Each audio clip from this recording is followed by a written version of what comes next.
Hello again, and welcome to Crime in Music. I'm your host, Brian J. Kinsley, and with me today, music's fanboy, Jason Roy. Hey, Brian. Hey, Jason. Hey, everybody out there in podcast land. Welcome again to another Crime in Music, the podcast where every other week we bring you true crime podcast about people in and around the music business and their misadventures into law breaking. If you like murder mystery, crime history, music history, people with eccentricity, you are in the right spot. That's what we talk about.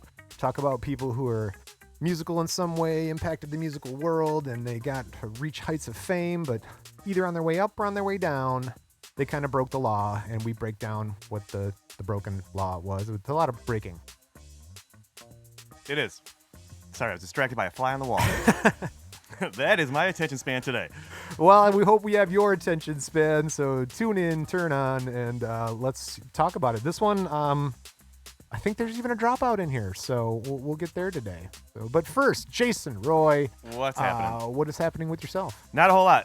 Just my usual anxiety attack before Guess the Guest. Oh, yeah. No, we're still going to do that.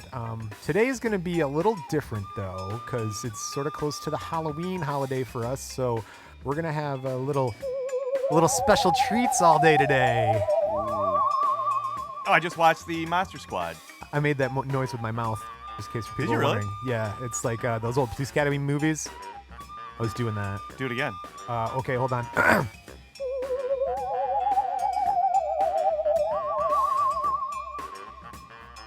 I wasn't watching. I was watching that fly again. Can you do it one more time? Oh my God, dude. Okay, everybody, this is the No, last I time I saw it. It's legit. All right. Do you have any particular? Are you thinking anybody now that I said it's a Halloween kind of episode? Yeah. Does that put it in genre? Alice sort of? Cooper. Oh man. Was that it? First guess? No, I'm just Oh. kidding. It's not. Has anybody ever gotten it, the first guess? What the? You know what? Yeah, that has happened. It When? actually happened with Stupid Possum Eyes. Glenn, somebody. One of the Cowboys. Ben knew him really quick, just Oh, right wow. off the bat. So there is pressure if you're really trying to go that route. But all right, here we go with Guess the Guess. Okay. All right. Keeping in line with our Halloween sort of theme. Not to date the show, because you can listen to this any time of year if you want. It's Right. more spooky than Halloween, I guess. Okay. Shit Eyes. Shit Eyes? Shit Eyes. S-H-I-T? Correct. Okay. Probably Brown, right? Brown. Eyed Girl. Oh, I didn't even think of that. Van Morrison. Ooh, no. How about Born Villain? Born Villain. Not Lady Gaga, because she was born that way. Born Villain? Born Villain. That's his nickname? Yes. Oh, God. Well, we didn't establish that. Frankenstein. We didn't establish it was him. Okay, no, I don't know so that. you know. Okay. All right. Shit Eyes, Born Villain. Worm Boy. So I guess we will bring gender into it now. Worm Boy. Worm. I want is like an 80s breakdancer. Ooh, it could be the worm doing the Worm Boy. Yeah. Worm Boy. Could be somebody who was at there's a Breaking? video game with a worm in it. Earthworm Jim. Oh, yeah, I forgot about that. There you go. That was your Sega kids. So Shit Eyes, Born Villain, Worm Boy. Worm Boy. Worm All Boy. right. Worm Boy. I'm gonna have to crank it up here. I see. Spooky Kid. Dude, I Oh, I thought you would have had it at Spooky wait, Kid. wait, Spooky Kid. Okay. All right. I really still don't know. The Pale Emperor. The Pale Emperor. Yup. Are you just making these up? No, Like, dude. just This is randomly hilarious. choosing I things? have tons of these too, dude. Like the Hungry Armadillo. Born Villain, Spooky Kid, Worm Boy, The Pale Emperor, The God of Fuck. God of is it Halloween? Dude, I really don't. Wow. All right, I'm going to give you some obvious ones. We got 10 seconds here. There you go. Antichrist Superstar. Oh, Marilyn Manson. Yep. Hey, did it. And Shit. the final one is Brian Hugh Warner. Yeah. It is Marilyn Manson, which you got correct. All right, nice job. Okay, you got it off of You could've Antichrist said- Superstar. He wasn't Paul Pfeiffer from the Wonder Years. That was the rumor, right? That was always the rumor, wasn't it? Yeah, have Marilyn you watched Manson. the old episodes? That's hilarious. You can see it. You're like, it could be him. It's him. But I'm going to tell you all about Brian Hugh Warner, a.k.a. Marilyn Manson today. That is our spooky episode. Because he's kind of spooky, right? I mean, Can I tell you something about Marilyn Manson? I'm going to tell you a lot about Marilyn Manson, but you go ahead and start. All right. Honestly, guilty pleasure of mine. Oh, really? Oh, if I have a little too many knocks in me, yeah, I'll put in some Dope Show, some Beautiful People. I put in, It's I almost don't like as the drugs, but the drugs like me. it's almost as if I knew you would know something about Marilyn Manson. Well, a little bit. You got to steer into it, man. You got to steer into it. Talk to Ben about cowboys. I talked to you about alternative 90s ska, Marilyn Manson, any of that stuff. So, yes, January 5th, 1969. Woo. Brian Hugh Warner, born in Canton, Ohio, USA, to parents Hugh and Barb Warner. He is of English, German, and Irish descent, so he is a pasty white guy. He has also claimed that his mother, whose family hailed from the Appalachian Mountains in West Virginia, same as my family, had Sioux Native American heritage. He doesn't seem like he's Irish to me. Oh, the Irish part's the one that sticks out to you. You're like, oh, all right. No? No, not at all. Actually, no, you're right. His features sort of don't do that. No. But I could see the German and the English. Yeah, German for sure. So as a child, we're going to refer to him because it's Brian Hugh. We're going to call him BH. And for the record, I say German for sure. I'm not trying to I'm saying because of like his imagery with his like videos, and they have like that. You know what I mean? Like that early German horror type. We'll get there, man. Okay, cool. You can input then. No, I'm kidding. Don't ruin it, though. Don't tell people about his videos. Right now, he's just a child of the Appalachian Mountains. Edit that in post, would you? Yeah. Wait, we can do that? As a child, B.H. attended his mother's Episcopal church, though his father was Roman Catholic. He endured a tough childhood. He was molested several times by a neighbor. The trauma put the boy on the path of rebellion. He tried to reconcile the incidents with in his daily life. He attended Heritage Christian School from 1st to 10th grade. His instructors tried to show children what music they were not supposed to listen to. And that worked, right? Yes, that's what it does. Don't do this. And I'm going to do that. And then BH totally fell in love with what he, quote, wasn't supposed to do, according to teachers. So, tell him. 1987, he transferred to Glen Oaks High School and graduated from there. 1990, he relocated with his parents, became a student at Broward Community College in Fort Lauderdale, Florida. So he's in Fort Lauderdale partying. All right. He was working towards a degree in journalism, gained experience by writing articles for the music magazine 25th Parallel. Was that like kind of an underground zine? I believe it was kind of underground zine. It's a magazine. It's named after the 25th Parallel North. That's circle of latitude that passes through Florida. So they talk about things in Florida. And what he would do, BH would go out and he would interview musicians. And then people like that compared his work to like Groovy Man and My Life with the Thrill Kill Cult and Trent Reznor and stuff like that. So yeah, he's like getting to interview people like those, and that's going to influence him later on in life. Making connections too, I'm sure. Oh, for sure, man. 1989, during his time as a journalist, BH and guitarist Scott Daisy Berkowitz Putsky.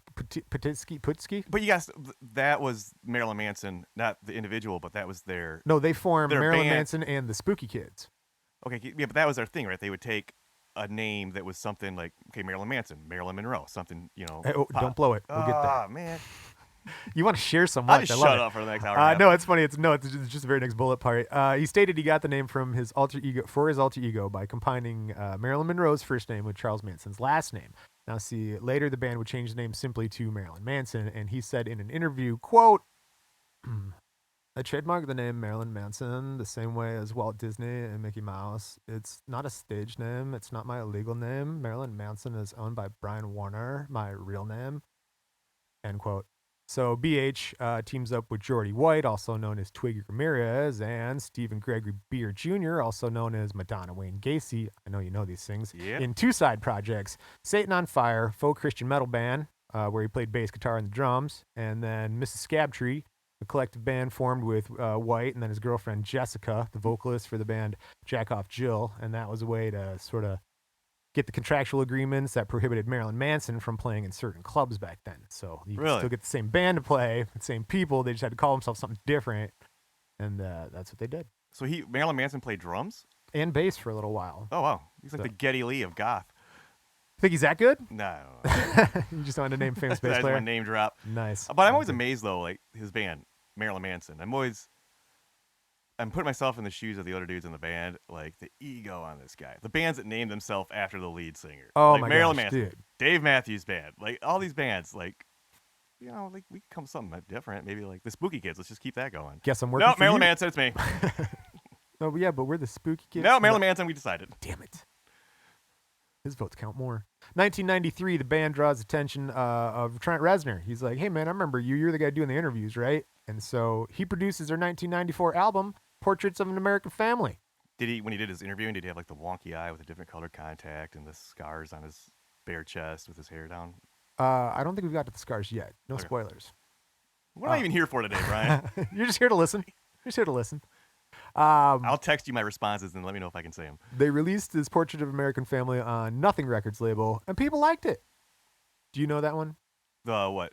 The album Portrait of an American Family, of an American Family. I think like most people, I think his cover of the Eurythmics, "Sweet Dreams Are Made of These." That was the one that was just like, whoa, what is this? The guy's like riding a pig, and there's like just like this really like. That was a weird video. It was a real weird video. Like it was scary, but it was still kind of different for the time. Well, all right, hold on. Let's set people up because you and I know this, but let's get some more details on BH here. He like his style, right? Because you're right. This is important. His style. He delivers lyrics in a melodic fashion. He uses several extended vocal techniques such as vocal fry and screaming and growling and crooning and all that stuff. So he has 5 different vocal tones. He possesses a baritone vocal type, and he's got a vocal range which can span more than 4 octaves. That's pretty darn good. Yeah. His lowest bass note of the A1 can be heard in "I'm a goddamn motherfucking get in." And now see his highest note, the E6. That's the first note is the whistle register. And so that can be heard on Born Villain song, "Hey Cruel World," when he goes, I can't even do it. Hey Cruel World. So December 27, 1994. Basically the guy can sing really well. Yeah. He's got a good range. December 27. He's rare to me in that, especially, I mean, I can't say today, but too many times you get the visual, people are more like aesthetic, like look at my look, but they don't have the talent to back it up. Oh yeah. But he's actually like, he has both. Like he actually can really sing, but he can visually, he's also engaging. Whether you like him or not, you can't not take notice. Oh, he looks like a artist. Like when you see him, like he's a really tall dude. I guess we didn't describe that. He's a tall, sort of gangly dude. Pale, because he's the pale emperor. He's a very white dude. Skinny arms, that straggly dark hair. Yeah. He's a goth, kind of. Yeah. Nipples are slightly lower when they should be. He's just typical goth features. Yeah, I mean, I could go to a concert and see him, but man, I would not want to hang out with that dude. Like, no, he seems kind of weird, man. Yeah, we're gonna get into some more weirdness here. December 27, 1994, he's arrested in Florida for the first time after a concert at Jacksonville's Club 5. Now he's busted for violating the Adult Entertainment Code. He's detained for 16 hours before being released without charge. So here's the deal. What do you do? Police thought he was performing oral sex on stage with a man, when in fact it was actually Jack-Off Jill singer Jessica wearing a strap-on penis. And so that's apparently okay. But if it was a dude, then it would have been... As long as it's plastic and not flesh. So he claims they were inspired. That's the whole thing. Like he had this rumor about him. Have you heard a rumor about him removing ribs? Oh, yeah. And what is that rumor? That he had one of his ribs, or one on each side, whatever. He had a rib removed. That's how they work. So that he could pleasure himself orally. I see. Yeah, and he claims that that's where that rumor started, because people are like, oh, well, there was nobody up there. There was no dudes up there, man. He was just up there by himself. Yeah. It was going to town. It was a rumor. It was not true. He actually had his penis extended so that he could do it easier. Oh. No, he didn't. Oh, I was like, we'll get there. All right. No, we won't. I didn't look that part up. There's also another rumor that came from the same show that he either threw his penis or a man's penis, chopped it off and threw it into the crowd. But it's all a fake penis this girl was wearing, guys. So it's kind of the Ozzy Osbourne and that bat. It wasn't a real bat. It was a plastic bat. Well, we'll get there. No spoilers, not Ozzy Osbourne. I'm going home. No, that's an episode we should do, right? You guys interested in Ozzy Osbourne? He peed on the Elmo, bit a bat, accidentally killed a dove. He peed on Elmo? Not Elmo, the Alamo. Oh. All right. 1994 again. You remember that, right? It was a good year.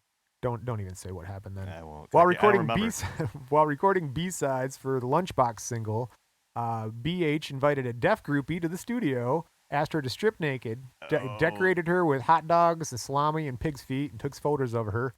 That's when band member Pogo, he began having sex with her, and then the keyboardist shouted, I'm gonna come in your useless ear canal. So at the time, BH and bassist Twiggy Ramirez were peeing on her. And the quote from BH on it, I think she too found it to be art and was having a good time. He was born in the Valley? He's goth, dude. That's my goth. Yeah. That's how my goth is. Smoking a clove cigarette. Yes, I'm guilty. I've tried that. Those are tasty. They're not bad. I wouldn't make it a habit, No, but no, no. you know, it's a thing. Speaking of habits, 1995, the band develops a deep cult following. Okay, people seem to like this stuff. They're like, ooh, performance art and decent music. Yeah. So they got a crowd. It's getting larger and larger. There's a Downward Spiral tour that features Nine Inch Nails, Jim Rose Circus, along with Smells Like Children. The EP, they released that EP, Smells Like Children. The band's first big MTV hit was Sweet Dreams are made of this, like you were talking about. Cover of the 1983 Eurythmics hit. Antichrist Superstar, co-produced by Trent Reznor, was an even greater success. So right there, they come out the gate, MTV. They got the Eurythmics covered. They got Antichrist Superstar. Reznor's backing them. That was a double album. The U.S. alone, 3 of the band's albums have been awarded double platinum, and 3 more went gold. The band has had 7 releases debut at the top of 10, including 2 #1 albums. Their cover of Tainted Love, not bad. Oh, yeah? Yeah, it's off the, was it Not Another Teen Movie soundtrack, I think? Oh. Yeah, not bad. I feel like I've heard that, and it's super aggressive. He's in a hot tub, and then there's like a football game going on, and it's basically Marilyn Manson at a high school party, and he's just I mean, it really is, but through the scope of Marilyn Manson, you know what I mean? Like, oh, like, it's like, this is all so, like, status quo and bullshit, and, like, I'm gonna hear, kind of like the Beastie Boys when they walk into the party from the Fight for Your Right video. Ah. You know, like, don't have any parties. I see. Yeah. So he just kind of wrecks shop when he's in the video. Well, all right. Yeah. What was that video? Tainted Love. Okay. Tainted Love. All right. No, man, you're blowing my mind. I was like, I feel like I should have known that one. I know I've heard the song, but I can't picture the video in my head. Yeah, he did a couple covers. There's a third one he did that wasn't bad. I don't know. I think it was it Jolene? I'm just fucking with you, dude. It Oh, I was like, what? Jolene. I'm like, what the? Who gave permission for that? Dolly Parton's like, I think that'll be real good. Dolly Parton's got, she's got a lot of tattoos. She's into Marilyn Manson. She does have a lot of tattoos. You know what, man? I'm no judge. No, she does. She absolutely does. She probably is. She admitted it. She wears wigs. Everybody knows that. But no, she's covered. She got skull tattoos. I don't know what they are. That's why she are. wears the wigs. A Born to Ride. like ride or Where die. her hair should be. Yeah, fuck you, Jolene. Like, wow.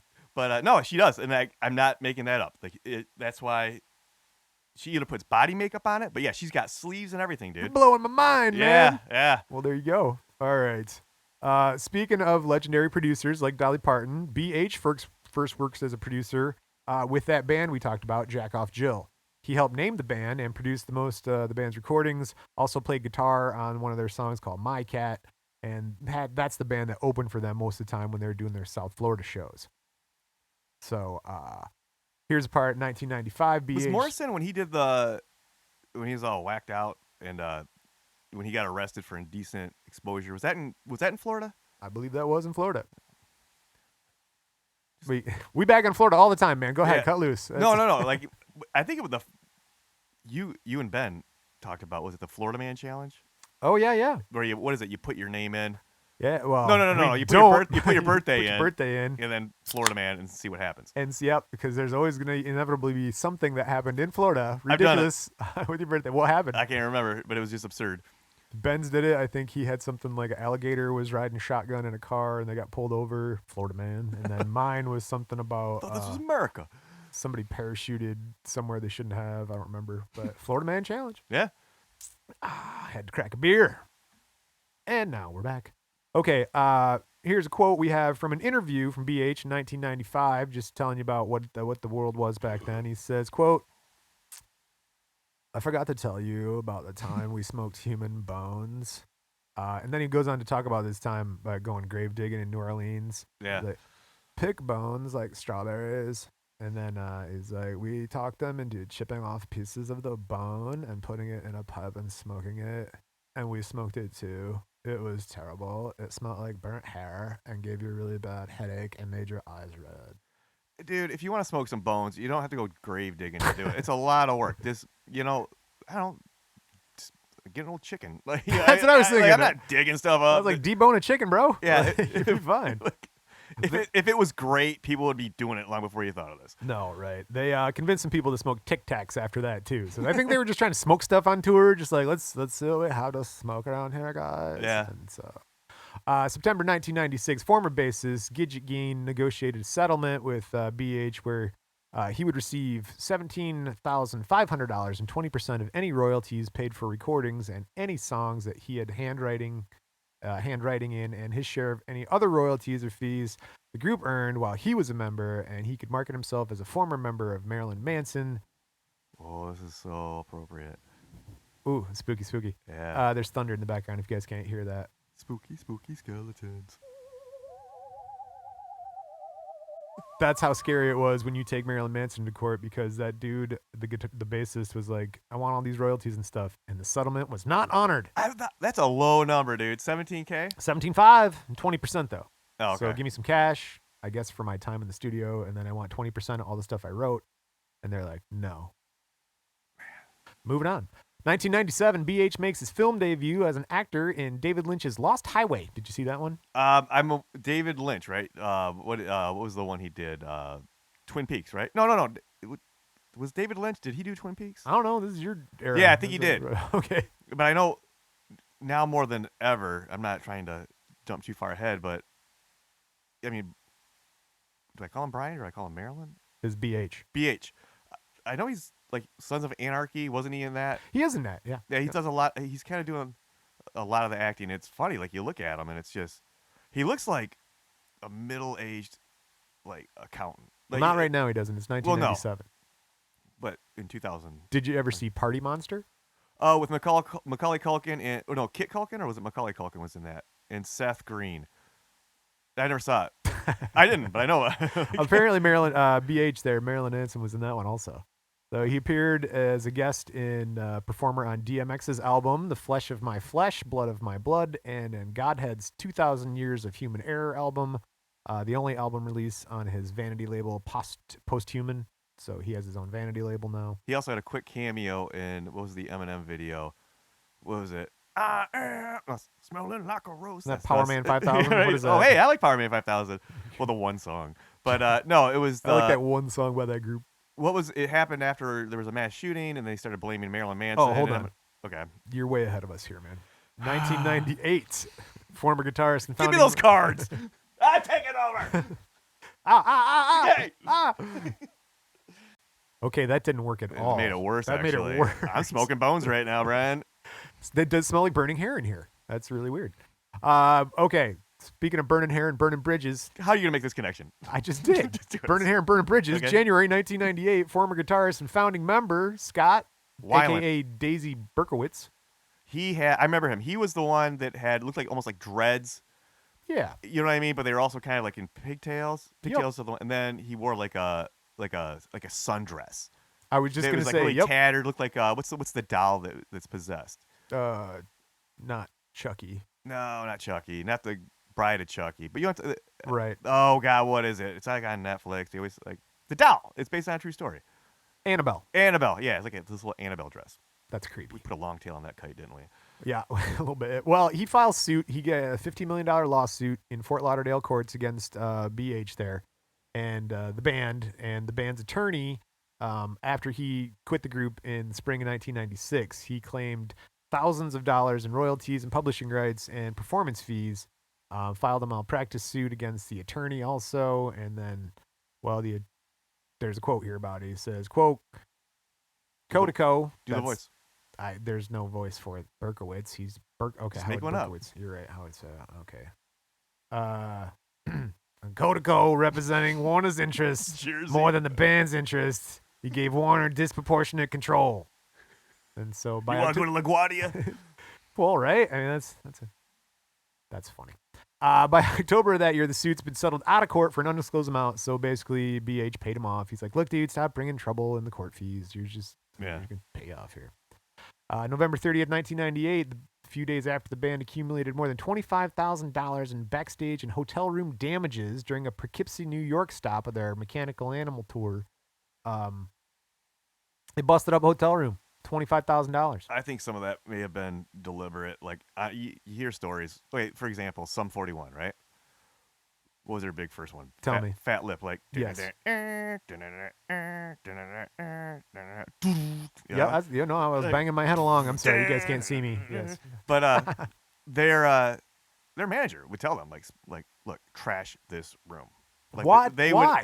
would gets them out there, man. Gets their name out there. Oh, they and were if- encouraged for like this, like the I don't want to say diabolical, but like just the classic traditional like throwing TVs out windows, smashing. Wow. Yeah, like any press is good press. Yeah, exactly. So maybe that's kind of that idea. Well, dude, and what are you doing? Well, Oh, okay, backstage. Wait. Have you seen the lead singer, by the way, of Sum 41? Was it Derek Weebly? Not lately, no. Have you seen? Oh my gosh! Like he's been battling the bottle for a while. Unrecognizable, dude. Oh, super no. puffy. Hair's just rough. I mean, it's bad. He put a see. thing on one of his social media things. Because he's talking about the evils of alcoholism and everything else like that, and he just unfiltered. Look, this is what it does to you. Like he didn't even try to like get like a good filter, some shading, some light. The angle. Don't be like me. No, it's just like straight up, and you're just like, whoa. There was like, I didn't drink for like 4 hours after I saw it. Wow. Well, there you go. That's like that time you and me got each a case of beer and went to go watch Leaving Las Vegas. Oh, that was a horrible idea, dude. That's the worst idea. Worst idea ever. Do the Leaving Las Vegas challenge, kids. Feel like that. I didn't feel right about myself. No, afterwards. you were like 3 beers in. You're like, I'm gonna get a water. Yeah, that's just it's like no. Speaking of water, 1999, BH begins his career as a watercolor painter. He made 5-minute concept pieces and sold them to drug dealers. To that specifically and only. Well, yeah, apparently. Yeah, All right. so you know what? This is my 5-minute high-speed drive-by watercolor. There you go. There's a lot of those. And Like drug dealers appreciated it most. Were they decent? I guess. I never actually saw pictures of the pictures. Oh, you were a drug dealer, so you can't. Well, that's true. I'm not allowed. Also in 1999, you'll know this, he appeared in the film Jawbreaker with his girlfriend. Rose McGowan. Hey, look at you. Now. We just watched that movie probably a week ago. With what's the Fern? I haven't to seen me, it. Ferngully? What do you my wife loves Jawbreaker, and I always watch it just kind of shaking my head a little bit. Like this would never Well, because I'm happen. like, she's the Jawbreaker generation. I'm Heather's. Oh, that's true. And Jawbreaker is Sorry, Michelle. it's a good enough movie and all. Had I not been familiar, or had Heather's not ever been made. I believe. Well, explain people what Jawbreaker is. Kind of give them the breakdown real quick. Jawbreaker is. It's like Heather's, but It's like, if you've seen Heather's, there you go. Pretty much There's the your same movie. explanation. No, it's they just incorporated Jawbreaker. Yeah. It's the tale as old as time. Girl comes to a high school, gets in with the popular kids. Popular girls are mean. Murder. Marilyn Manson, though, the scene that he was in was he played. Oh, I'm trying to remember now. Was he like a cop? It was like a sex scene. I believe he was a police officer. Yeah, and he was banging Rose McGowan. Right. Yeah, I remember that. Kind of like a. That just sounds like a home movie. Yeah, it was like the Lumberg scene in Office Space where he's like, yeah, and he's got his coffee. Kind of the same. It was really creepy and weird. Like it was. That He seems was to follow this swarmy. guy around. Like, he did a good job. It was swarmy and just like it just looked like it was sweaty and just icky. I see. Well, And then they went to the MTV Movie Awards together. That was a big thing. Remember that dress, dude, was made of strings. There was Like, have you seen Rose McGowan now? short hair. Yeah, she's nuts. Yeah, Yeah, she's crazy. But yeah, they were engaged, weren't they? we'll get there. Not since Carson Daly and Tara Reid. Oh wow, I forgot about that. Remember that one? Nice callback. Yep. What about Julia Roberts and Lyle Lovett? Oh wow, Remember that one? That's another one. Remember that one? January 4th, 1999. You think when Marilyn Manson took that rib Do out you of wait to do this specifically? I feel like you do. You think when Marilyn Manson took that rib, he smoked it afterwards? Well, yeah, you smoke ribs. Do you want to get about 220 in your smoker? Like the bone. Like a So- cherry wood. Smoke it a couple hours till it pulls right off the bone. No, dude. Apparently that was a rumor. Remember? Well, I'm starting a rumor. Start another rumor. Yeah, this guy's not gonna have any ribs left by the time you're done with him. All right. January 4th, 1999. Spin editor, that's a magazine. This guy Craig Marks, he files an assault and battery charge against BH in New York Supreme Court. Lawsuit specifically alleged that BH was upset at not making the cover of Spin magazine, and he yelled, "I can kill you. I can kill your family. I can kill everyone you know." Before, like, two BH bodyguards were said to have charged him and held him against the wall, threw him to the floor, and then BH comes over again and he goes, "That's what you get when you disrespect me." So, man, that case is dropped. And weeks later, that this guy Marks, he's fired from Spin over financial irregularities. So he's doing some shady deals on the side. That's some diva behavior, though. He has two bodyguards holding people down. You know what I mean? Threatening Yeah, to kill because he didn't get the cover of Spin magazine. You're the toughest guy in the world with two big ass bodyguards next to you, huh? Like, what's your beef with this guy? You didn't get the cover of a mainstream music magazine. He beat him up and threw him to the ground. But he apologized for the hotel smashing thing, though, and he offered to make financial restitution there. But on this one, he's like, "No, I don't like you." And so, what we're gonna do right now is we're gonna take a break, and when we come back, we're gonna go into the continuing spooky story of what's his name? Brian Hugh Warner. Brian Warner.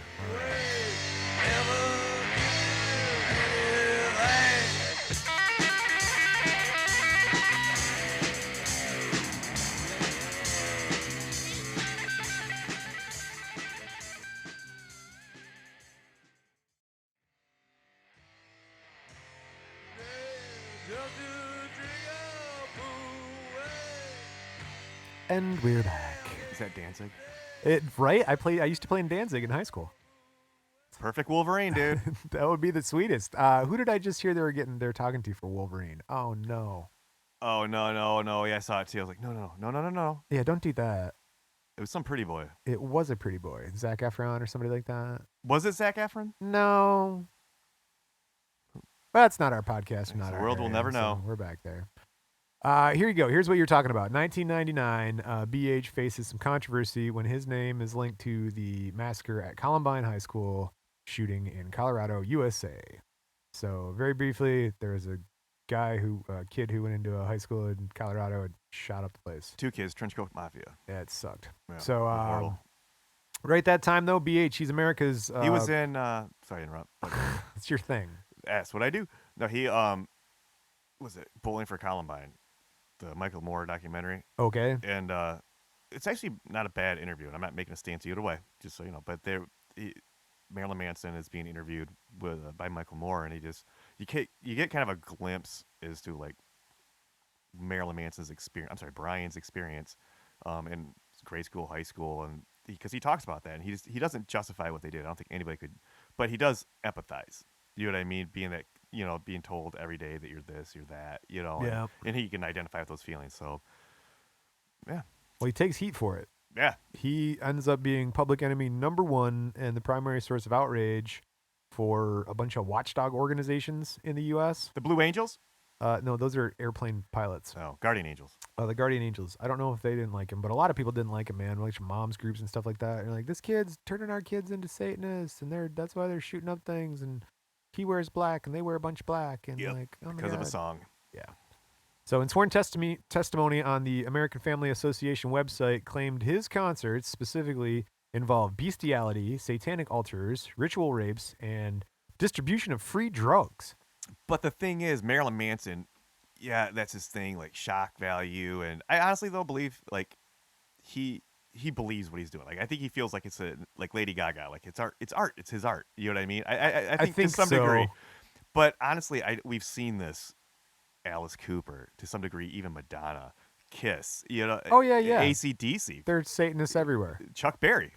I will tell you, I really don't think people are giving out free drugs at concerts. I don't think tour promoters or concert managers are like, that's a good way to make a lot of money. Yeah, who's the... Let's give out free drugs. Yeah.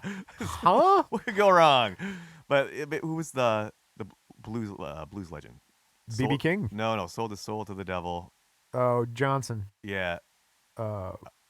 Robert Johnson? Yeah, we'll just call him Johnson. All right. Hugh Johnson? No. I think call him Big Johnson. Okay. Some towns are threatening to pass legislation banning BH from performing on state property. And schools in okay, dude, these You can't schools play in at county Florida. fairs? Well, yeah, right. You can't. And schools in Florida threatened to expel students who attended his shows. So if you go to a Marilyn Manson concert, you're gonna get kicked out of school. I'm going to see Marilyn Manson, Mom. Yeah, right. That's just incentivizing this. You guys are approaching They this got the free way drugs. wrong way. State of South Carolina ended up giving BH $40,000 not to play in South Carolina. That's how you do it. That's the way to go, right? Yeah, You don't want me coming around, do you? Cough it up. Because I will. It's extortion. It's like the mafia dudes that go around and like I will influence rough your 'em up. children. Yeah. All right. Well, we got a quote because BH here, he's like, all right, okay. Yeah, everybody's targeting me. Let me respond. He says, quote, well, I asked for it. You don't make a record called Antichrist Superstar and not expect people to hate you. But I wanted to do something that made a difference. I wanted to put a fucking dent in the world like my hero, Dolly, Jim Morrison. I knew that if there are people who would take it at face value and there are people who would see into it more deeply, and that would be a dichotomy that would cause chaos. So basically, after Columbine, the chaos ratchets up even more. His concerts, But he's there's more about people they're protesting and picketing his concerts. 2001 Ozfest tour, he receives death threats. Hundreds of people threatened to kill him when he played Colorado. He says, quote, I would just get on stage and smash beer bottles and cut myself and go, fuck you, bring it. I've got scars all over my chest. I can show you. I would jump into the crowd and punch people. It wasn't even those people who were at fault. But my dad gave me the best advice. If people are going to kill you, son, I won't tell you in advance. No, I don't miss that part at all. It made everyone around me upset, and I discovered that police bomb dogs are also drug dogs. So when there were bomb threats, I had a difficult time hiding my narcotics. So is that okay? So was it? If you've seen the video, was it? It's not the dope show, but was it? I don't like the drugs, but the drugs like me. Yeah. And he's got the police dogs, and he's got. So you see a little. I don't know, but he's not doing. And I'm not, taking away from his credit or his talents or anything like that. But like, Iggy Pop I met cut him. himself when he was with the Stooges. Like Sid Vicious always cut himself. So he's kind of taking. All right, let's take a page from this playbook. A little bit from that. Oh, I bit from see. I that, thought you were just talking and then- about like the depressed artist sort of mentality, but you're like, you think he's But I think he's faking more, it. Yeah, well, I just, Or a I'm copycat. totally just like hypocrite. I'm like, I think he really believes it. 2 minutes later, I think he's doing it on I purpose. was like, you think he's This is a faking bunch it? of bullshit. But no, and I don't think. I think he's more shock value. I don't think he's necessarily like anarchy or I think he's just more shock. He's not anarchy. Not as Not of yet. lawless. Nothing. He hasn't done any riots or anything. I mean, we talked about people starting riots on this show before, and he's done nothing of that. He's what Rage Against the Machine is. He's to what religion is what Rage Against the Machine is to politics, right? Ooh. Right? Okay. So that I don't know. They take a coordinated stand against politics. You think this is a coordinated stand against religion? I think he has an issue with religion. I mean, but I think he kind of co-opted a lot of. I shouldn't say that. I think he knew how to push people's buttons because he has that background, right? Like he went to the religious schools. Like he That's comes true. from that, that area where religion is, that's people's moral compass more so than politics or anything else. And I think he knows those fundamentalists, their ideals, and what they don't like, and he just flipped the script on it. I see. Yep. Antichrist Superstar. Yeah. Well, all right. Flipping the script, eh? Here's one. I'll flip on you. Guess what happened near us in Oakland County, Michigan? Something shocking, I'm sure. It was August 16th, 2001. BH is charged with criminal sexual conduct in Oakland County, Michigan. Was he really? Yeah, man. What did he do? He was over at, what do they call it? Pine Knob Music Theater. It's now called DTE Music Center. It's Something like always that. Pine Knob. But right, it's Pine Knob. So Joshua Kiesler filed a complaint that this dude was a security guard at a July 30th concert. And BH comes up and he allegedly, he spat on his head. He wrapped his legs around him.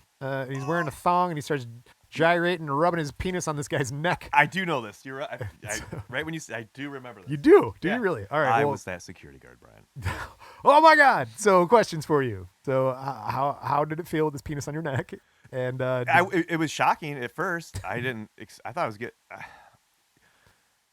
You don't bounce back real quick from something like that, Brian. But I did. The settlement I got. I know people probably think it was a cash grab on my part, but honestly, like it was more the therapy, which I'm still dealing with, and I learned that it wasn't so much me as it was him. Like I'm working through my issues, but clearly he has larger issues he needs to work through. So, but I mean, we text every now and then. I mean, it's cool. So there was a large issue between you. Yeah. What you would say. All right. Well, what the prosecutor said was, it was offensive, crude, and rude. This was not something that was orchestrated or choreographed by a part of the act. The security guard was unknown, unwilling participant, and ironically, while there for protection, he was sexually assaulted. It's like the old timey like newsreel that comes in. That's just in. Well, that's my lawyer speak, right? They speak like that. You need to have a typewriter sound in the background when you do that. Have to take notes like Yeah. the stenographer. Yeah. The charge is punishable. We make fun, but the charge was punishable with up to 2 years imprisonment and accompanied with the charge of disorderly conduct. So the complaint came with an arrest warrant. BH posts $25,000 in personal bond. And in December, they go to court on this. The one-day trial, the judge dismissed the charge of sexual conduct as BH had, in the judge's view, quote, gained no sexual gratification from this act. You don't know what he's into. Well, that's the thing, right? But the judge was like, no, he's not getting off doing that. I guess he probably saw a video or something like that. Just because you're not into it doesn't mean that he's not. Well, when you're a judge, you can pretty much do what you want. That's true. BH pleads no contest to the outstanding lesser charge, which carried up to 3 months imprisonment. He's ordered to pay $4,000 in fines.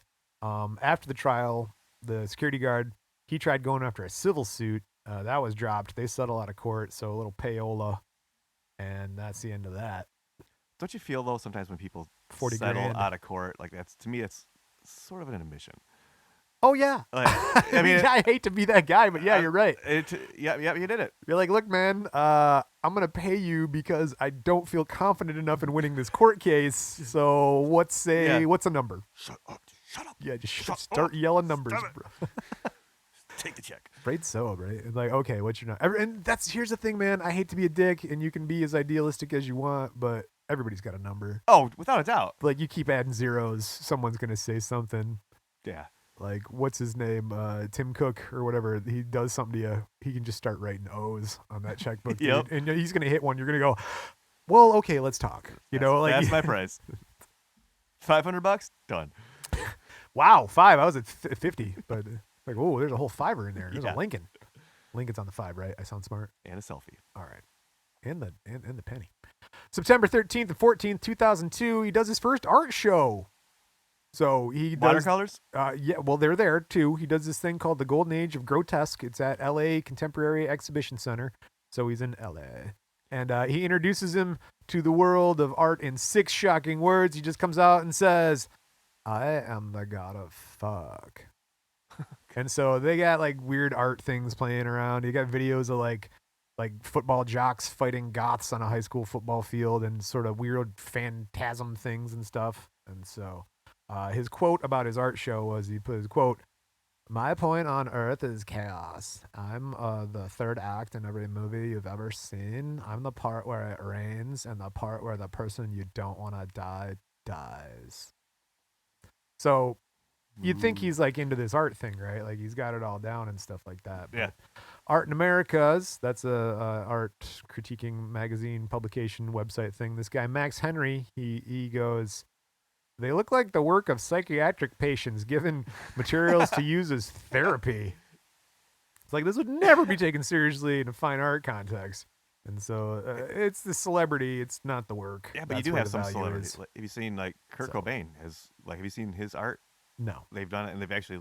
There's been a lot of. I know the whole like art and prices, like this arbitrary type thing. Oh, I'm about to go off on a Oh, super I know you fucking are. tirade. I'm Like- ready. Like the banana. Oh my God. Did you see that? Dude, this is ridiculous. Art is stupid. Yeah, and that whole thing with the banana that was duct taped to the wall. Oh my God. Do you see how much that Okay. went for? Here's But what you we're buy talking the about. license. Yeah. or you get a certificate so that you can just post a banana on a wall and be like, yeah, this is legit. I got it. Here's what we're talking about. There was this modern art thing.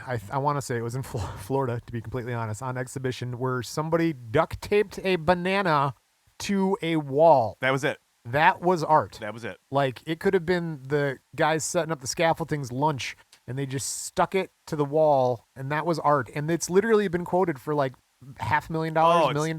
There were 6 of them they sold. I mean, oh, dude, see, that's why I'm saying art, the whole world of art is bullshit. But they didn't buy the actual Banana. and duct No, tape. They of course bought. It was from the artist. It was a like a certificate of authenticity, but it says that it's the concept or the idea.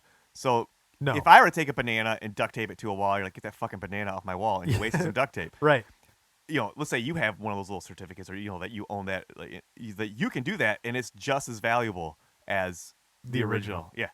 No, dude. At one point, some guy came and took a bite out of it. People were getting Yep. selfies with it. Yep. Everybody's pissed off at him for doing it. Yep. He's like, whatever.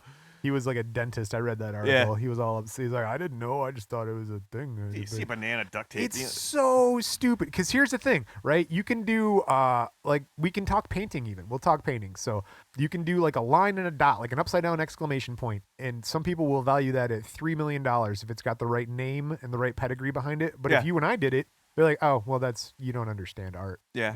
It was like was it earlier this week? And I think it was I don't know, England maybe, but one of Banksy's pictures sold for it was like 10 mil, or it was Okay. or 9 to 10, maybe 7, whatever it is.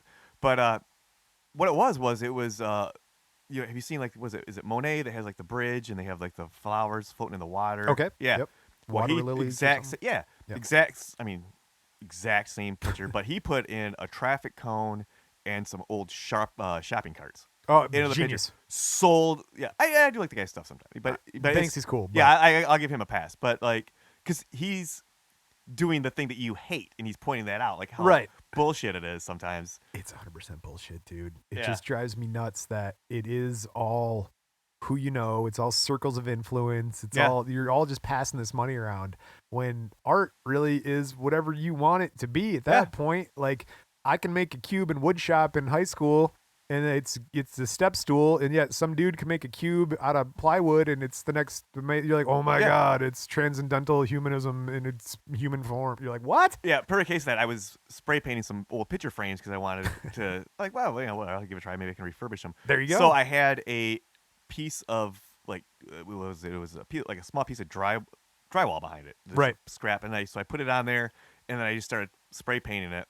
And then I took it off, and it looked kind of cool, and I called it my accidental art. So I took it, I did. I took it into the house, and I took that, I framed it, and I let it sit up there for like 2-3 weeks. And like my wife, Nice. was like, that's kind of cool. I was like, yeah, you like it? Yeah. Like, but it was nothing. It was absolutely nothing. That's hilarious. You seen those memes where it's like, I wish I was on this beach, and it's actually just like the reflection of a rusty bumper. Yeah. And you're like, oh, my brain. That's Yeah. what I'm talking about. That's why it's all bullshit. Your brain's gonna fill in and appreciate beauty of all of it. To sell it for millions of dollars is just Yeah. absurd to me. I think if you like it, if it brings you joy, if it makes you happy, then okay, fuck it. Yeah, cool. There you go. Yeah, if you like it, who am I to judge? And on that, But I will. totally. You'll hear about it.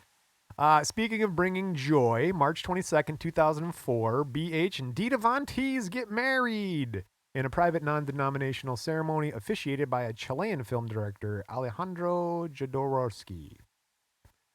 A lot of those stories too that you're talking about, like with Marilyn Manson, like Billy Corgan from Smashing Pumpkins, Trent Reznor from Nine Inch Nails, Yep. they would participate in that stuff too. The bone smoking. And I don't know the bone crazy, smoking. crazy parties. But I like that I don't know, but I do know like Billy Corgan and him they were pretty tight. That's cool, man.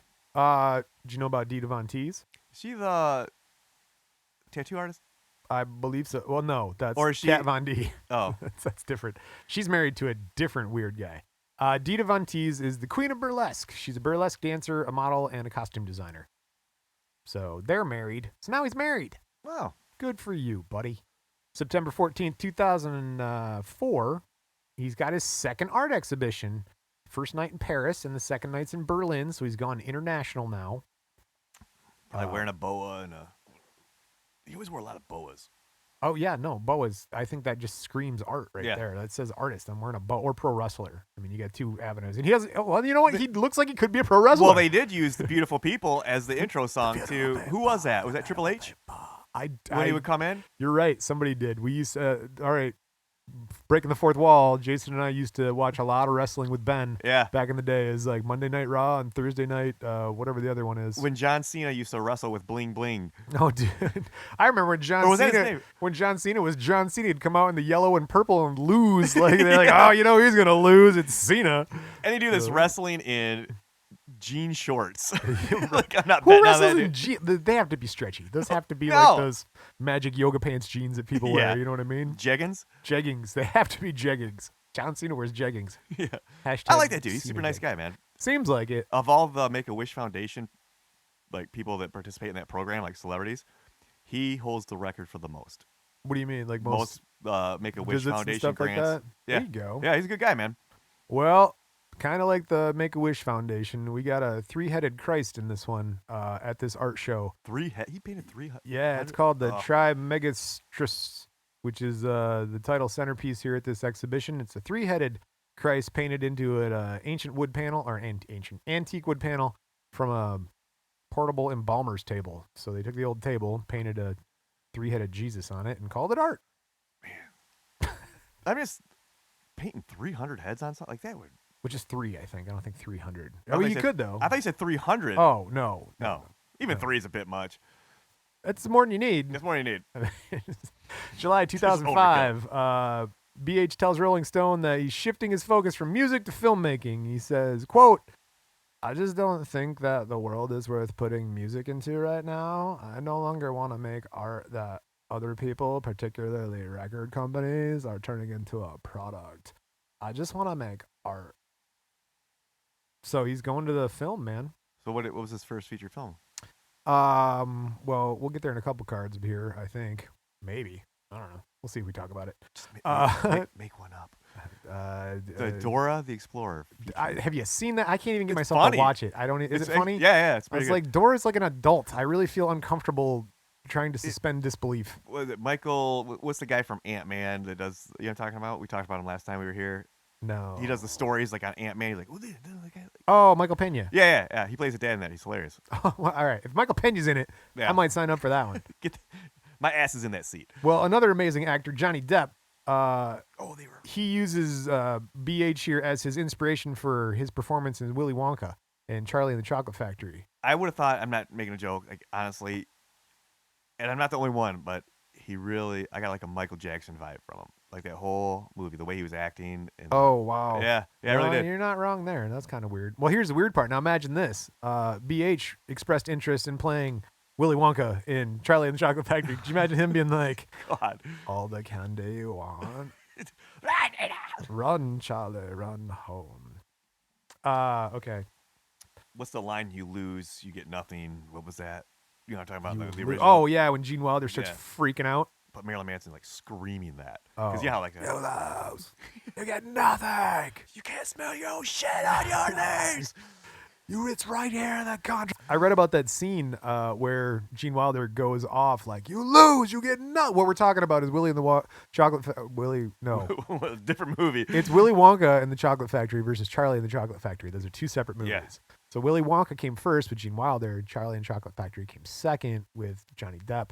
But in the early 60s, 70s one with Gene Wilder, that scene was completely not improvised, but the actors didn't know he was going to play it that way. And so it's like the thing was titled like natural reactions from actors. And so that little kid was like, oh, God, you can see his eyes get all huge because Charlie breaks the contract and he doesn't actually win the Chocolate Factory. Spoilers. And so Gene Wilder's like, you lose, you get nothing. And the kid's like, oh, my God, stop yelling at me. Dude. And so, yeah, Well, they kept it in the movie. Was it Raoul Dahl? Hated Not a fan. that. No, he refused to even have his name put on the credits. Oh, yeah? But speaking of reactions, Die Hard. When Hans, Okay. at the very end, when he falls off the building, you see like that look on his face. Oh, yeah. Alan Rickman, Yes. they told he wasn't too cool doing that to begin with. I guess he didn't like heights, but they said, all right, on the when we say 3, we're gonna drop it.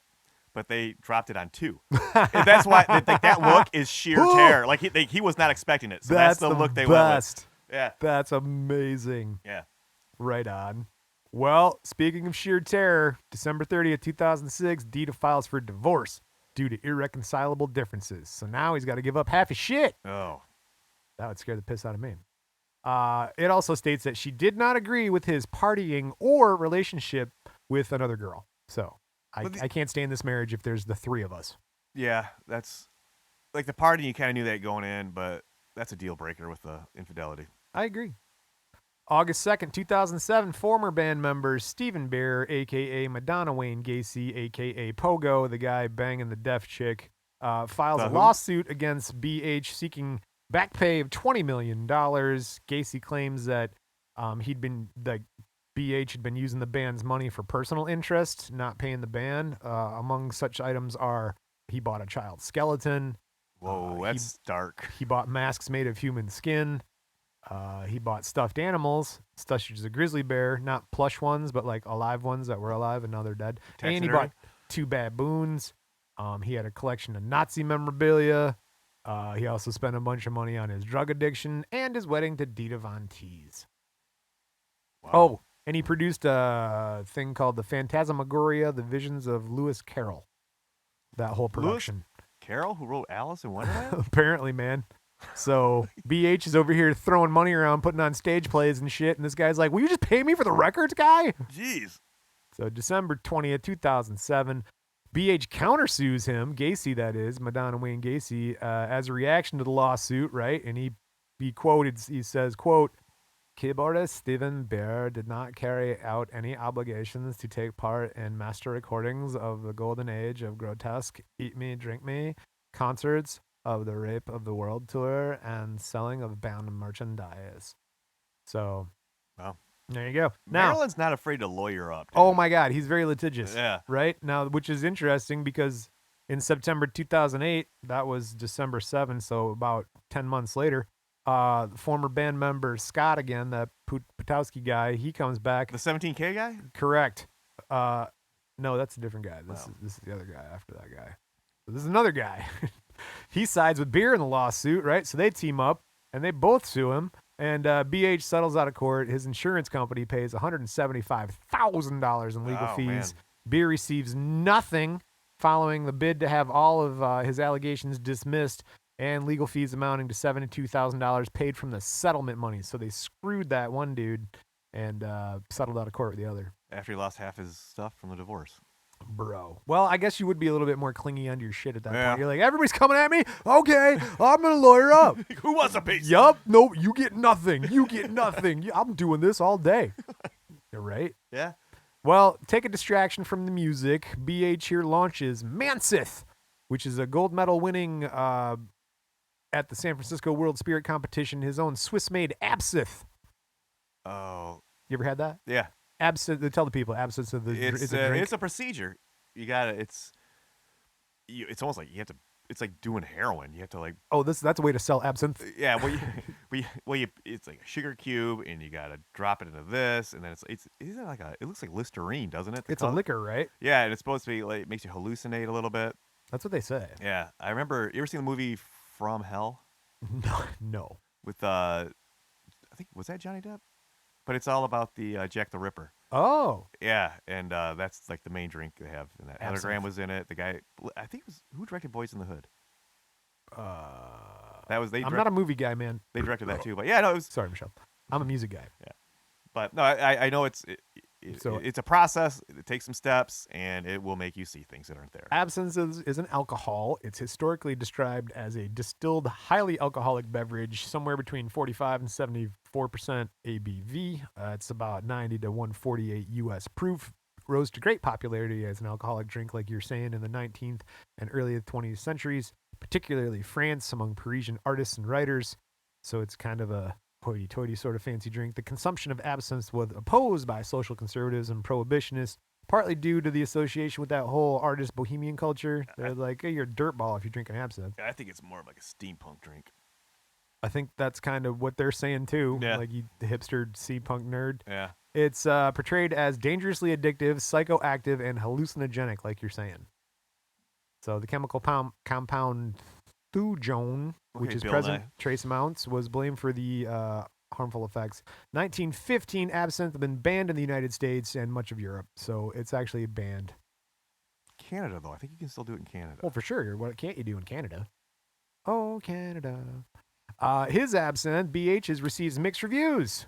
Some critics describe the taste as being just plain, but it comes second in the Versinthe absinthe top 5 competition. So it's, critics of the Wormwood Society give it moderately high praise. So he's making good liquor. So it was what did he get? He got second. Oh, okay. This other one, So of all the Versinthe. losers, he's number 1. Yes. Like, what happened? Would you wake up late? What happened that day? 2011, it's revealed that BH is to appear on Skylar Grey's album Invincible. There's a track called Can't Haunt Me. He's going to be on that. So he's kind of teaming up with people, going back to music now. Yeah. Because remember, he said before, he's like, I'm done with music. I'm going to do my water lilies and make liquor. So Brian's got to eat. people are like, your liquor sucks. Going back to the well. Okay, thank you. May 2012, BH releases his 8th studio album, Born Villain. You were talking about that earlier. Yeah. He posted via his official Facebook that his 9th studio album, Pale Emperor, would be released on January 20th, 2015. So he's just cranking through albums, doing tours. They're cool names. 2013, he portrays himself in Showtime's comedy TV drama Californication. I thought it was. Oh, was it that? I thought he was in Sons of Anarchy. We'll get there. He's not there yet. That means yes. 2013. That's correct. That always means no. Anytime I ask my wife, can we stop and get ice cream? She says maybe. And I'm like, that always means no. Oh, I forgot. We're home now. Like, damn it. All right. 2015, just an FYI. BH states he's no longer drinking absinthe. He's like, I'm good. So what? Is he still partying though? I guess so, but All just right. not with the absinthe. Not with that. Not with Parisian steampunk players. Liqueur. Exactly. On August 15th, 2015, he's in Japan at the Summer Sonic Music Festival. He had the New Orleans Brass Ensemble, the Soul Rebels. They performed Beautiful People with him live on stage. Oh, that'd be cool. That's what I thought, right? So he's starting to get back to that musical creativity again. February 26, 2016, Shooter Jennings' album, Countach, features him doing guest vocals on David Bowie's cover, Cat People, putting out fire. Oh. So there's more covers. He's good at those covers, man.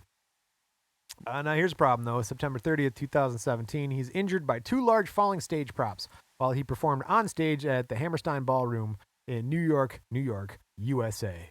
The beautiful people, the beautiful... He broke his fibula in 2 places, requiring a plate and 10 screws to be inserted into the bone, as well as another screw in his ankle, which he sprained his ankle during the show in Pittsburgh. Put that rib back in there? Shit just hit him. We probably took out his scapula bone, put it in for his rib bone, and that's connected to the neck bone, connected to the knee bone. And, geez, that dude's just a... Man. He does have a lot of scars, like you were talking about. He Yeah. scarred up his chest, like, by dragging a bottle across his chest. And, like, he does that performance art shit, man, and he's getting a little older and starting to hurt a little bit there more, huh, BH? 2019, he performs alongside Cyndi Lauper at her annual Home for the Holidays benefit concert, with all proceeds donated to Lauper's True Colors United, which works to develop solutions for youth homelessness that focus on the unique experiences of LGBTQ young people. And to bring us... Oh, go ahead. I like Cyndi Lauper. Cyndi Lauper's awesome. She's great, man. Time after time, that gets me every time. Oh, God. Start ugly crying over here. I get that lump in your throat. Speaking of wrestler, who was it? Who was the guy that had the rubber bands? Captain Lou Albano. Yeah, he was in, wasn't he in Girls Just Want to Have Fun video? See your true... I'm sorry, I'm stuck on True Not Colors. the Phil Collins version. No, you're right. He's going deaf. Who, Phil Collins? Yeah. Dude, okay. I would say wear your earplugs if you're going to be a drummer, but I never wore earplugs playing drums because I sort of was like the conductor. I had to listen to the bass and the guitar and all that stuff. And so if I put earmuffs on, it would sort of mute that. But yeah, you really got to protect your ears, everybody. Yep. Here we're talking about not protecting your ears, but protecting the spiritual side. Okay. 2020, BH guest stars on the HBO television series The New Pope, in which he Is has... that good? I've never watched it. I looked at a synopsis of it. I think Jude Law's in that, right? I think so. Yeah. I think he's the new Pope. They say it's pretty good. I swerve away from things that involve popes or priests Yeah. anymore nowadays. I was raised Catholic. I was an altar boy, so I've had my fill. You watch American Gods yet? I'm good. No, I haven't either. We were talking about that. I'm getting right through now the social dilemma. So What's the social dilemma? that's the documentary on Netflix that Oh, tells you yeah, about yeah, I how saw that. social Yeah, media is yep. all curated and Yep. fixed and And like, when you look at oh, Google God. results, like if you type something in, like the suggestions that they have aren't exactly like it's not worldwide. It's just specific to that region. Do you see that part? Well, it's specific to you. Well, like top search. Like, Yeah. yeah. And No, it's, it shows you what you want to see the yeah, most. yeah. That's so creepy. Zuckerberg. That's true. Okay. Well, I don't even know how to twist this into it. So I'm just gonna say, if you've listening to this episode, you probably heard our Gucci Mane episode, and so Gucci Mane and Rick Ross are big fans of the BH. They can't Rick get Ross? enough. Yeah, man. He used to be a corrections officer. Really? Yeah. There's a big backlash on that. It was like, oh, he's hardcore, and We might have to get into Rick Ross. yeah, then. it turns out he was a corrections officer, and they have like a picture of him like wearing his uni, and then he's got his uniform, and he's got like he looks like a corrections officer. Does not look like Wow. the Rick Ross we know. I see. Talk about flipping the script, man. Yeah. Like, I'm gonna be the class clown who's now the teacher. What was Like, I know what you're doing. Like all Mike Seaver shit, man. Yeah. I know what's Oh, up. Yeah. So we got other rappers. Little Uzi Vert. I'm sure you're a big fan. Oh, huge fan. He wears a diamond encrusted pendant of BH's face. Wow. Like, that's like his bling. That dude's a fan. So yeah, Top fan on Facebook. I would say. Okay, well, BH addresses his fans and he says, I don't know why rappers like me other than what Gucci Mane told me. He said, I was totally the only shit that's real in rock and roll. Rappers are hardcore and they're real. Rock and roll's so pussy and so lame, but I'm not saying I'm the realest in the world. People say, you're the last rock star. Don't say that to me. Shut the fuck up, man. I don't need that shit on my shoulders, but I'll take it. I'll own it. So It's high praise. he's referred to as being one of the most iconic and controversial figures in heavy metal music. That's a stretch. You think so? Heavy metal music, man. I don't think heavy metal. There I you think go. Marilyn That's Manson. what I I'm don't. saying. You I can don't. call him alternative or Yeah. whatever, even prog rock if you want, but not heavy metal. That ain't heavy He metal. doesn't. But you raise a good point, Brian. Yeah. I don't think he necessarily fits into like that niche of like The Cure. Oh, for sure. But there's No. elements of No. that. Yeah. But he's not necessarily. Absolutely. He's not like when you think metal. I think of like who's like a real like Megadeth. Yeah, like an aggressive Yeah. chopping sort of, Yeah. like almost, metal. So do you think he could had Marilyn Manson like he was just right time, right place? I think so. I don't think Marilyn Manson. I don't think Marilyn Manson would be Marilyn Manson if it was like 1970. No, he would have got blended into that Alice Cooper Yeah. sort of thing. Like that's the thing, like you were talking about. It's the counterculture, man. He's Yeah. like, there's a gap in the genre. There's a gap in music. I can fill that. And then he changed himself into that. But he came in too, like when MTV kind of was no longer. It was at the tail end of being MTV as we knew it, right? With the videos, Right. And his success. I mean, Those visuals. is visual. Yeah, like he owns just as much to the visuals as he does his music. It's Probably true. more so to the music, or I'm sorry, to the visuals. I think than the music. I would agree. I listened to a lot of Marilyn Manson in the last couple of weeks. So How's Satan, Brian? Without the visuals, you're just like, what are you talking about, man? But then when you watch like a video or something on YouTube, you're like, oh, you're engaged. You're like, oh, okay, what happens next? But the music, I'm just like, you're whiny. Yeah, I mean, there's nothing wrong with that. I guess. Suck it up. Suck it up. Mow your lawn. No shit. I want to see Marilyn Manson mow his lawn. Oh, I need to mow my lawn. All right, so as I was talking about, he's referred to as one of the most iconic and controversial in heavy metal music figures in heavy metal music. I'll give you controversial. Some call him a pop culture icon. Paste magazine said there were, quote, few artists in the 90s as shocking as Marilyn Manson, the most outrageous of the shock rockers. Shock rocker, I would give him that. He's got 4 Grammy nominations, got a couple books about him. You can see him in TVs and movies like Sons of Anarchy, as you said. Got a quote from BH himself. He says, quote, I pity anybody who has to spend a day with me. End quote. Everybody, Brian Hugh Warner, a.k.a. Marilyn Manson. Our spooky Halloween episode is over.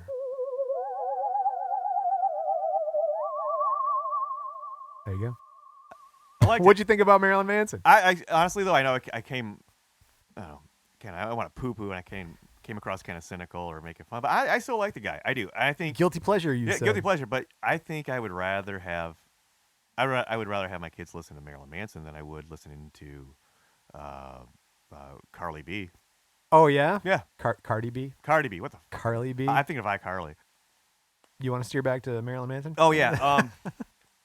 I'll probably listen to him tonight. I got a Focused. I got a babysitter, and Keep him focused. he will. Yeah, I'll get a. It kind of segues. Like I'll start out listening to some some old stuff. Maybe some George Michael, Gil Cheesy, True Colors, without a doubt. I'm listening to that. And then Do the jitterbug. within You put the boom boom into my heart. people were shocked within 2 seconds of seeing that video. I love George Michael. Underrated voice, by the way. Oh, for sure, man. But he, George Michael's coming. He's on the list. He's in the Excel spreadsheet. Trust me. Is he? Oh yeah. Yeah. But he had a good heart, though, man. You hear? I'm not gonna give any Well, spoilers. yeah, no spoilers. Just watch I'll where leave you it tap at your that. feet. I'll leave it at that. But no, I will. Dope show. I'm gonna listen to that. I'm not saying I'm like a deep cuts fan. So you when know you what I get mean? depressed, we No, gotta no. go listen to Lunchbox. Go get- home, listen to Lunchbox. You'll be brought right back to senior year of high school. It'll be Marilyn Manson. I know that's what's gonna happen because I'm like fuck culture, and then I'm like, you know what, Rage, and then I'll watch Sleep Now by the Fire, and then I'll get into Power Man 5000. Oh my god, Maybe some Rob Zombie, Living Dead Girl. dude! Yeah. Next thing you know, you're watching The House of a Thousand Corpses. And Faces of Death. Right. All right, speaking of people sitting around not doing much, we got some people who sat around not doing much and sent us some feedback. Sounds like me when I get out of bed in the morning. It's like Geppetto's workshop. Here's some feedback. Hey, you're giving the audience a bad impression of me. I am not a person that owns 3 cars, all right? Not at the same time, anyways. I've owned multitudes of cars, but I have a minivan and a Chevy Equinox, all right? Not some Richie. All right, call me later, bye. And that was our feedback. Comments? What did I drive over here today, Brian? Ben's old car. Keep it in the family, baby. Keep it in the family. Ben, it has over 250,000 miles on it. Oh my God, that's amazing. We were talking about that, and I appreciate someone who's got a well-kept up car that has a lot of miles on it. I'm like, that's a horse that's been seen a lot of trail. That motherfucker drives so smooth, dude. That's awesome. Yeah, I love it. Got a little float to it. It does. It's a big old car. It does. Yeah, those sports suspensions we're on nowadays. You ever pass somebody when you're driving a shitty car? They're driving a shitty car. You feel like you're kind of like Respect. brothers a little bit. Like, Yeah, we're keeping up. I get it. Keeping up with all these Richies driving their Yeah. fancy new leases. See how it runs on kerosene. All right, we've strayed off into lease talk and all that, so we're going to get out of here for this week. But, man, if you like the show, if you want to hear more, hit us up. Leave us some comments anywhere on the internet. Crime in Music. Go to crimeinmusic.com. Scroll down to the SpeakPipe icon. Hit the record button. Leave us some SpeakPipe. Tell us what we can do to give you a little bit more joy in life. The life nowadays, I feel like people are sad, so I want to give them a break.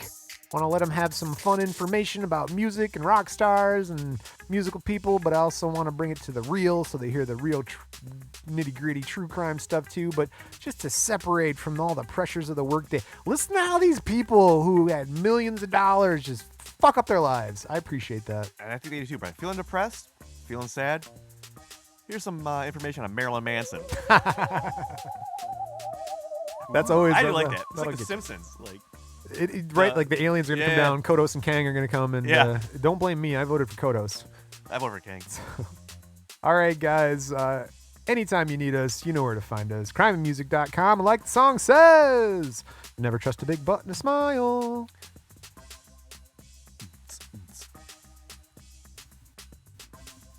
Did you make this yourself?